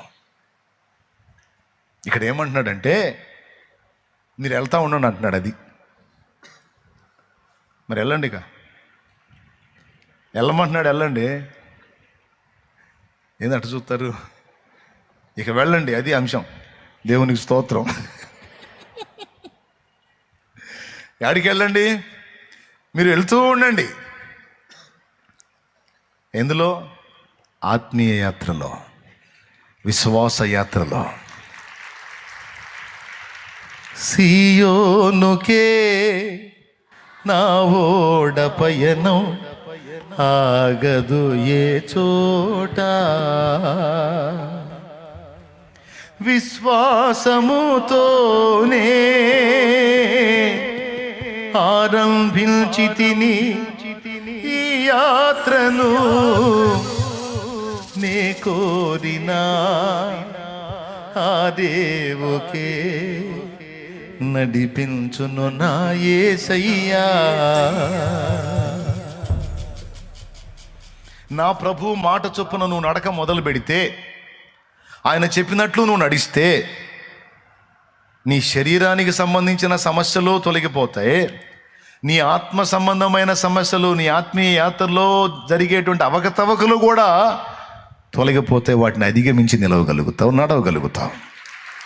అయితే ఈ రెండిటికి ముందు మొదట ఆయన నీకు చెప్పిన ప్రకారం నీవు వెళ్ళుచూ ఉండాలి. వారు వెళ్ళుచూ ఉండగా శుద్ధులైతే. పసివాడు నేర్పుతున్న పాఠం ఏంటంటే 20 సార్లు పడినా, 100 సార్లు పడినా, 150 సార్లు పడినా వాడు నడవటం అనే ప్రయత్నాన్ని మానుకోడు. కానీ మనం 10 సార్లు 15 సార్లు ప్రయత్నించి విఫలమయ్యి మనమే తీర్మానం చేసుకొని రాసుకొని సంతకం పెట్టుకుంటాం, నా లైఫ్లో నేను మారేటట్టు కనపట్టల్లా, ఇలా చేయొద్దని ఇప్పటికి 30 సార్లు అనుకున్నా 33 సార్లు పడ్డా, ఇంకా 100 సార్లు అనుకుంటే 100 సార్లు పడతా, ఇది జరగదు అని ఫిక్స్ అయిపోయి కొంతమంది నిరాశలోకి వెళ్ళిపోతారు, నిరుత్సాహంలోకి వెళ్ళిపోతారు. ఇక నా బతుకు ఇంతే, ఇక నా జీవితం ఇంతే, ఇక నాలో మార్పు రాదు అనుకుంటారు. కానీ యేసు ప్రభు నీకు ఎప్పుడు ఒకటే మాట చెప్తుంటాడు, ఏంటంటే నువ్వు వెళ్ళు. ఏంటి ప్రభా వెళ్ళేది? ఎక్కడ సాగుతుంది నడక? 2 అడుగులు వేయటం పట్టవు, 2 అడుగులు వేయటం పట్ట, నా బతుకంతా ఇంతే తెల్లారుతుంది. చెప్పు ప్రభు, ఇంకో సలహా చెప్పు ప్రభు అంటాడు. ఆయన ఏం సలహా చెప్పు, నువ్వు వెళ్ళు అంటాడు అంతే. వెళ్ళాలా? ఎక్కడికి వెళ్ళాలి? నేను నీకు చూపిన స్థలానికి వెళ్ళు, నేను నిన్ను నడవమన్న చోటికి నడు, నువ్వు వెళ్ళు. ఎంతమందికి అర్థమైంది? ఏమర్థమైంది? ఇంతసేపు చెప్పి ఏమర్థమైందంటే మొత్తం నీకు ప్రసంగం చేయమంటావేంది మేము అని మీరు అంటారని నాకు తెలుసు, అవసరం లేదు, మీకు అర్థమైతే నాకు అంతే చాలు. దేవుని మాట చొప్పున మనం ఎప్పుడైతే నడక మొదలు పెడతామో, మారు మనసు పొందమన్నాడు, పొందావు. బాప్తిస్మం పొందమన్నాడు, పొందావు. పరిశుద్ధాత్మ నడిపింపును కోరుకోమన్నాడు, అభిషేకం కోసం ప్రార్థన చేయమన్నాడు, చేశావు. ఆత్మ నడిపింపులోకి వచ్చావు. ఈరోజు పరిశుద్ధాత్మ నిన్ను నడిపిస్తున్నాడు కాబట్టే ఇక్కడికి వచ్చి కూర్చున్నావు. అదే పరిశుద్ధాత్మ నడిపింపులోగా నువ్వు లేకపోతే ఏ సినిమాల దగ్గరో, ఏ సోది మీటింగుల్లోనో, ఇంట్లో కూర్చొని ఏ సెల్ ఫోన్తోనో, లేకపోతే ఇంత పెద్ద టీవీ పెట్టుకొని దాని ముందో, లేకపోతే ఏ ఫంక్షన్లోనో, ఎక్కడో ఉండేవాడివి ఏ టూర్లోనో, ఏ ఆదివారం. కానీ ఆ నడిపింపులో నువ్వు పొందుకోలా. నువ్వు పరిశుద్ధాత్మ చేత నడిపించబడటం అనే అనుభవంలో ఉన్నావు. ఆ ఆత్మ నిన్ను నేరుగా ఆయన సన్నిధిలోకి తీసుకొచ్చాడు, నడిపించాడు ఇక్కడికి. పరిశుద్ధాత్మ నడిపింపును నువ్వు స్వతంత్రించుకున్నావు, స్వీకరించావు, ఆమోదించావు, విధేయత చూపావు. గనుకనే ఎటు పోకుండా రాత్రి నుంచి ఇప్పటి వరకు ఇక్కడే పడిగాపులు కాస్తున్నావు. కొంతమంది రాత్రి మిస్ అయినా మళ్ళా పగటికి వచ్చేసారు. ప్రియులారా, దేవుడు చూసేది ఒకటే, నేను నడవమన్నాను, నువ్వు నడువు అంతే. నాకు సైకిల్ తొక్కటం రాదు. నా చిన్నప్పుడు మా అన్నయ్య తొక్కుతున్నాడు సైకిల్లో. నాకు ఆశగా ఉంది నేను కూడా తొక్కాలని. కానీ తొక్కుదామని సైకిల్ తీసుకుని ప్రతిసారి కింద పడుతున్నా. ఎందుకంటే ఇటు పెడల్ చూసుకోవాల్సి వస్తుంది, హ్యాండిల్ చూసుకోవాల్సి వస్తుంది. హ్యాండిల్ చూస్తేనేమో పెడల్ తొక్కటం రావట్లా, ఆ పెడల్ ఎక్కడుందో అర్థం కావట్లా. అలాగని హ్యాండిల్ వదిలిపెట్టి పెడల్ తొక్కుతుంటే ఇది ఎటుపోతుంది అర్థం కావట్లా. అలాగని హ్యాండిల్ చూసుకుంటే సైకిల్ ముందుకు పోవట్లా. ఎందుకంటే నువ్వు కాళ్ళకి వెళ్ళాలి కదా, పెడల్ తొక్కాలా, సైకిల్ ముందుకు పోవాలా, హ్యాండిల్ బ్యాలెన్స్ చేయాలా. అంటే ఈ 2 ఏకకాలంలో చేయాలి. ఇది కుదరట్లా, ఏదో ఒకటే సాధ్యం అవుతుంది. మా వాడిని అడిగితే, అబ్బాయి పట్టుకో సైకిల్ నేను దొక్కుతానంటే 1-2 సార్లు పడి, బాయ్ నేర్చుకో, వచ్చేది లేకపోతే లేదు అని పడేశాడు, పక్కన వదిలేశాడు, నన్ను పక్కన పడేశాడు. నాకు బాధ కలిగింది. వాడేమో హాయిగా దొక్కుతున్నాడు, నాకేం తొక్కటం రావట్లా, ఏం చేయాలా? ఒకరోజు ఒక ఐడియా వేసా. మా బజారు హైవే రోడ్డుకి, ఈ బజారుకి హైవే రోడ్డు పెద్ద మెరక, అక్కడ నుంచి అలా డౌన్ ఉంటుంది అన్నమాట. ఎంత మెరకంటే ఇక మనం పెడలు దొక్కే అవసరం లేదు, పెడలు దొక్కే అవసరమే లేదు. అక్కడ ఎక్కి కూర్చొని సైకిల్ మీద జస్ట్ హ్యాండిల్ చూసుకుంటే చాలు, రయ్యమని రాకెట్లాగా పోయింది. ఎట్లన్నా నేర్చుకోవాలని పక్షవాతం వచ్చిన ఒక ఆయన ఉన్నాడు. సాయంత్రం పూట 4:30-5 ఆ ప్రాంతంలో కాస్త ఎండాకాలం లోపల వెచ్చగా ఉందని ఆయన తెచ్చి మంచం రోడ్డు మీద వేసి ఆడ పండుకోబెట్టారు ఆయన్ని. ఆయనకు కాలు చేయి పని చేయట్ల పాపం. ఆయన బాధ అయింది, మాట రాట్లా. నేను ఆ మెరక మీద ఎక్కా. అక్కడ ఎక్కి హ్యాండిల్ ఒక్కటే చూసుకుంటే జాలిగా మనం పెడలు దొక్కే అవసరం లేదు, కాళ్ళకు పని లేదు. కాళ్ళు అలాగా పెట్టుకొని హ్యాండిల్ బ్యాలెన్స్ చేసుకుంటే ముందు హ్యాండిల్ చూసుకోవటం వస్తే తర్వాత పెడలు నేర్చుకుందాం అని స్కెచ్ చేసి, మరి అంత స్పీడ్గా వచ్చినప్పుడు బండి కంట్రోల్ చేసుకోవాలిగా, సైకిల్ కంట్రోల్ కావాలిగా. బ్రేక్ వేస్తే నేను పడతాగా ముందుకి. ఇది ఏం తెలియదు, జస్ట్ బండి దానంతట అదే పోవాలా, సైకిల్ దానంతట అదే పోవాలా, నేను హ్యాండిల్ చూసుకోవాలనుకున్నాను. అంత హైట్ నుంచి బండి ఆ సైకిల్ వస్తా రయ్యమనికి స్పీడ్గా వస్తుంది. దేవుడు దేవల్ల ఎవరు అడ్డం అలా వస్తా వస్తా వస్తా కంట్రోల్ కాలే. ఇక నాకు హ్యాండిల్ ఇట్టిట్టిట్ అనుకుంటా పోయి నేరుగా ఆయన మంచానికి ఢీ కొట్టా. అంత స్పీడ్ నుంచి వచ్చే సైకిల్ వచ్చి దన్మంది అయ్యేసరికి అప్పటిదాకా పాపం మాట సరిగా లేని ఆయన వామ్మో నరిచాడు. దేవునికి స్తోత్రం. వామ్మో అని ఒక్కటే ఇరికాకేశాడు. ఇంట్లో వాళ్ళందరూ పరిగెత్తుకుంటూ వచ్చారు. ఆయన గడగడగల్లాడుతూ చూస్తున్నా. నేనే కింద పడ్డా, కింద పడి సైకిల్ లేపుకుంటున్నా. వాళ్ళు ఉరుకుతా వచ్చి చూశారు జరిగిన సన్నివేశం మీద. అర్థమైంది వాళ్ళకి, ఈ నేరుగా వచ్చి గుద్దాడని అర్థమై పట్టుకొని చూశారు నన్ను. నువ్వు ఫలానా వాళ్ళ అబ్బాయి కదా అన్నారు. అవునన్నా. ఏం చేసామన్నారు. సైకిల్ తగిలిందన్న. ఎందుకు తగిలిచ్చామన్నారు. నేర్చుకుంటానికి అక్కడి నుంచి వచ్చాను, తేడా పెట్టాను. ఎట్టనో తనలా ఓ ఎక్కడన్నా మెల్ల చూసి నేర్చుకోరా, ఏంది ఇక్కడ రోడ్ల మీద.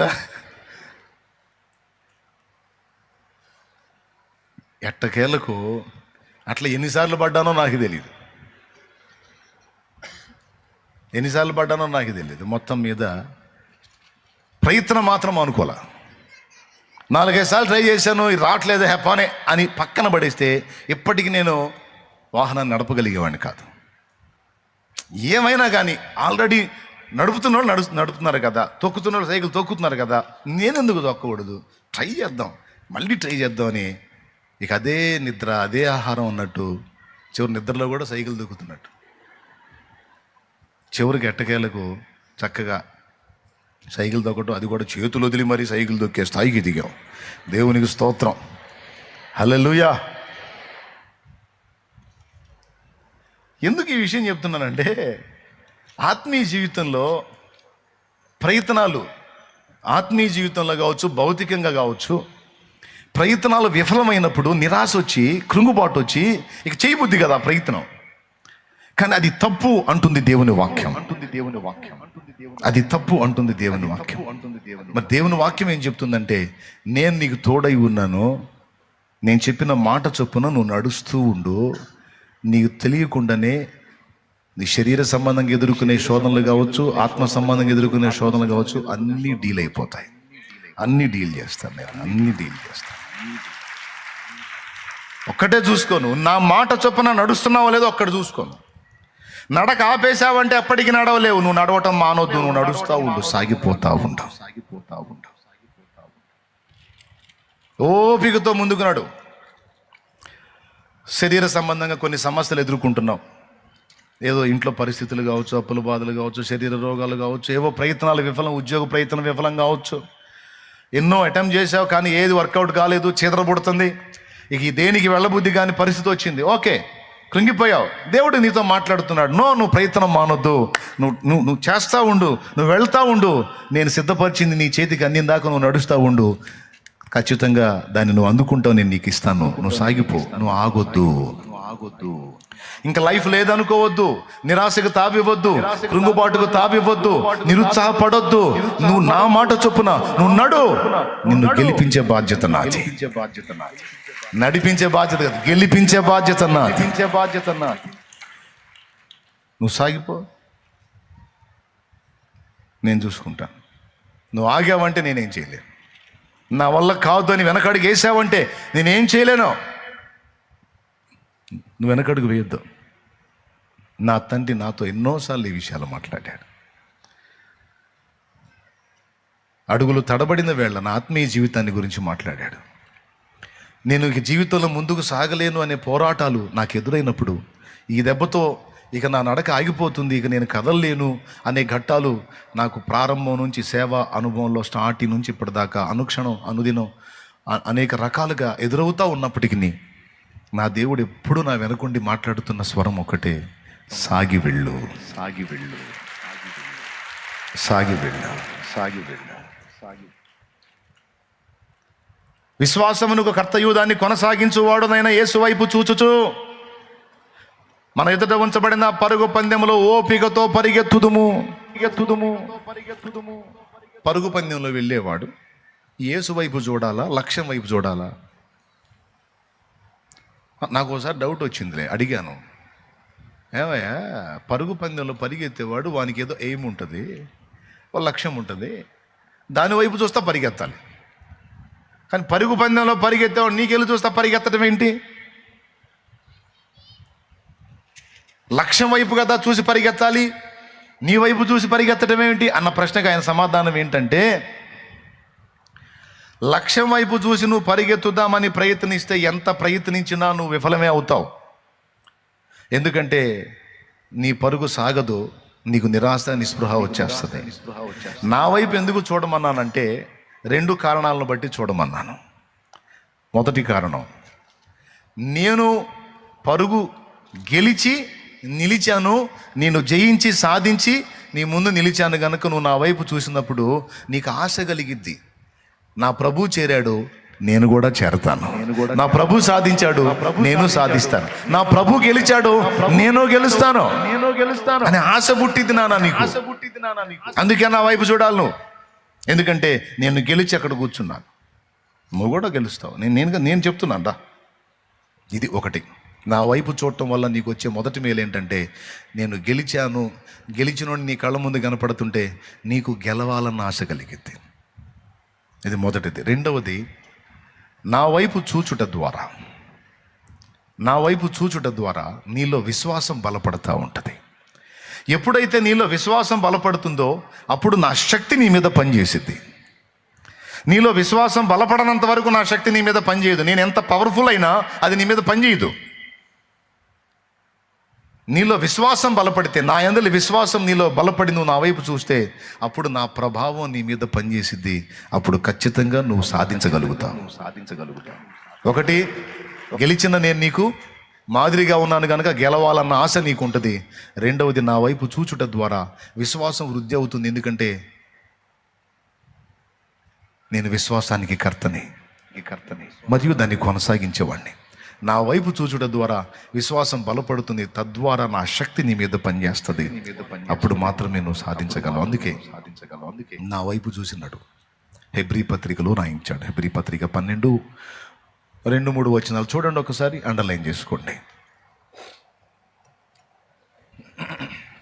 విశ్వాసమునకు కర్తయు దానిని కొనసాగించువాడునని యేసు వైపు చూచుచు మన ఎదుట ఉంచబడిన పందెములో ఓపికతో పరిగెత్తుతుము. చాలు. ఎటు చూస్తూ?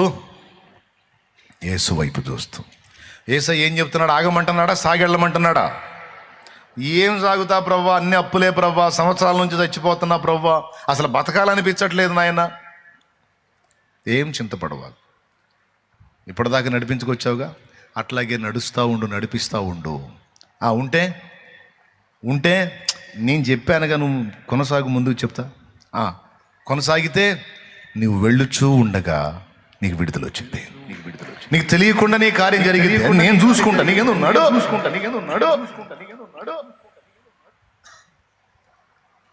ఎన్నోసార్లు ప్రయత్నించి విసుగొచ్చింది, విరక్తి వచ్చింది. ప్రభా అంటే ప్రయత్నం మానొద్దు, కొనసాగు. మళ్ళా ట్రై చేయి. నేను నీకు చేయి అందిస్తా. నీకు తెలియకుండానే కార్యం జరిగింది, నేను చూసుకుంటా. నువ్వు వెళ్ళుచూ ఉండగా విడుదల వచ్చింది. నువ్వు పడతాలు లెగుస్తానైనా సరే నడక ఆపకుండా నువ్వు నడుస్తూ ఉంటే పరిపూర్ణతలోకి నేను తీసుకొస్తాను. నేనే తెస్తా. నువ్వు చేయాల్సింది ఒకటే, నా మాట చొప్పున నడవటమే నీ పని. ఎంతమందికి అర్థమైంది? నిజంగా అర్థమైందా? ఇంకా అర్థమైతే ఇంక నేనేం చెప్పాల్సిన అవసరం లేదు. దేవునికి స్తోత్రం. కాబట్టి ఏం చెప్తున్నాడు యేసయ్య? వెళ్ళండి అని చెబుతున్నాడు. ఏం చెబుతున్నాడు? మానుకోవద్దు ప్రయత్నాన్ని, రానియొద్దు నిరాశని, నిస్పృహని, నిరుత్సాహాన్ని. రెట్టించిన ఉత్సాహంతో నా వైపు చూస్తూ ముందుకు సాగి వెళ్ళు. అది ఆత్మీయ జీవితంలోనైనా భౌతిక జీవితంలోనైనా. యేసు ప్రభుని నమ్ముకోగానే వెంటనే నాకు ₹1,00,00,000 లాటరీ తగల్లా. స్తోత్రం. అక్క విను, అన్న విను. యేసు ప్రభు నమ్ముకోని బాప్తీసం తీసుకోగానే 10 కోట్ల లాటరీ తగల్లా నాకు.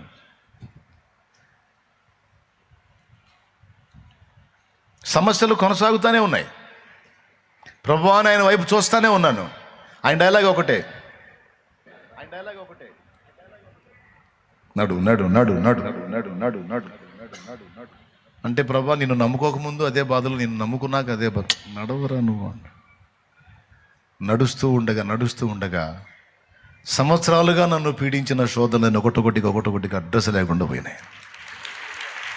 ఇది నడకలో కొనసాగుతున్నప్పుడు జరిగింది కానీ నువ్వు ఇవన్నీ వదిలిస్తే కానీ నేను నడవను అని కూర్చుంటే జరగల. విశ్వాసంతో ఆయన వైపు చూస్తూ ఆయన మాట చొప్పున నీ చిత్తమే సిద్ధించుగాక ప్రభు అని అనుకుంటూ జీవిత యాత్రలో ముందుకు సాగే కొలది ఒక్కోటి అందుబాటులోకి వచ్చేటట్టు ఆయనే కార్యం చేసి నన్ను వేధించిన ఆ వేదనలన్నిటి నుంచి ఒకటొకటిగా సమస్యల్ని డీల్ చేసి నన్ను విడిపిస్తూ ఈ మజిలీకి తీసుకొచ్చాడు.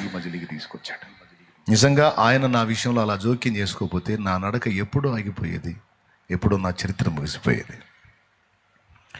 ఇప్పుడు భౌతికంగా విడుదలే కాదు, ఆత్మీయంగా కూడా నేను చెబుతున్నాను కదా. శరీరానికి జబ్బు, శరీరం నుండి వచ్చే జబ్బులు అని చెప్పాను కదా. ఈ శరీరం నుండి ఉత్పత్తి అయ్యేటువంటి ఉత్పత్తుల విషయంలో ఇప్పటికీ బాధపడతానే ఉంటాను. ప్రతిరోజు ఎక్కడో చోట పరిశుద్ధాత్మకు దుఃఖం కలిగించే చర్య, ఆలోచనో, నడకో, పడకో, తలంపో, క్రియో, మాటో, చేష్టో ఎక్కడో చోట డిస్టర్బ్ అవుతా. ఉండకూడదు కదా, ఇలా నేను ఇలా ప్రవర్తించకూడదు కదా, ఇలా ఆలోచించకూడదు కదా, ఇలాంటి తలంపులు రావద్దు కదా నాకు అని ఫీల్ అవుతా. మళ్ళీ దేవుని వైపు చూస్తే దేవుడు చెప్పేది ఒకటే, నిరుత్సాహపడొద్దు, నిరాశపడొద్దు. పద. ఏంటి ప్రభా, నా జీవితంలో ఇంకెప్పటికైనా నేను పరిపూర్ణత సాధించాను, ఎన్నొద్దు పద, అది నేను చూసుకుంటా. నడు, ఆగొద్దు.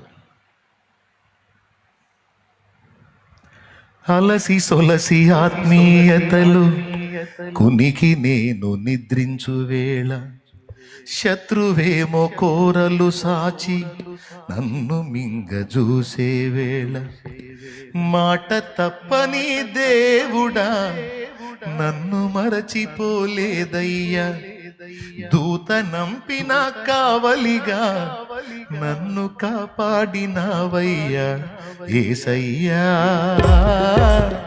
యేసయ్యా నా యేసయ్యా, మంచి యేసయ్యా, ప్రాణం కంటే మిన్నగా ప్రేమించినవయ్యా. నీవే లేకపోతే నా గతి ఏమౌనో నా దేవా, కృపయే లేకపోతే నా దేవా. యేసయ్యా యేసయ్యా నా యేసయ్యా, మంచి యేసయ్యా, ప్రాణం కంటే మిన్నగా ప్రేమించినవయ్యా. Praise the lord. ఆయన ఒక్కటే చూసుకుంటాడు. స్పృహలో ఉన్నావా లేదా చూసుకుంటాడు.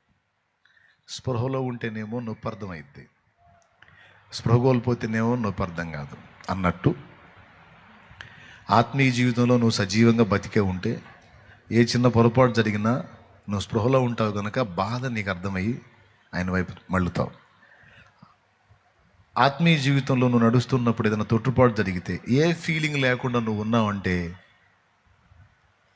నువ్వు స్పృహ కోల్పోయావు, ఆత్మీయంగా స్పర్శ కోల్పోయావు, అప్పుడు డేంజర్లో పడతావు. అలా కాకుండా నొప్పి నీకు అర్థమయ్యి నువ్వు బాధ ఫీల్ అవుతుంటే ఆయన ఒకటే చెప్తాడు, నువ్వు లైన్లో ఉన్నావు పద అంటాడు. ఏమైనా అర్థమవుతుందా నేను చెప్పేది? ఎంతమందికి అర్థమైందో ఒకసారి చెప్పండి. నువ్వు లైన్లోనే ఉన్నావు పద అంటాడు ఆయన.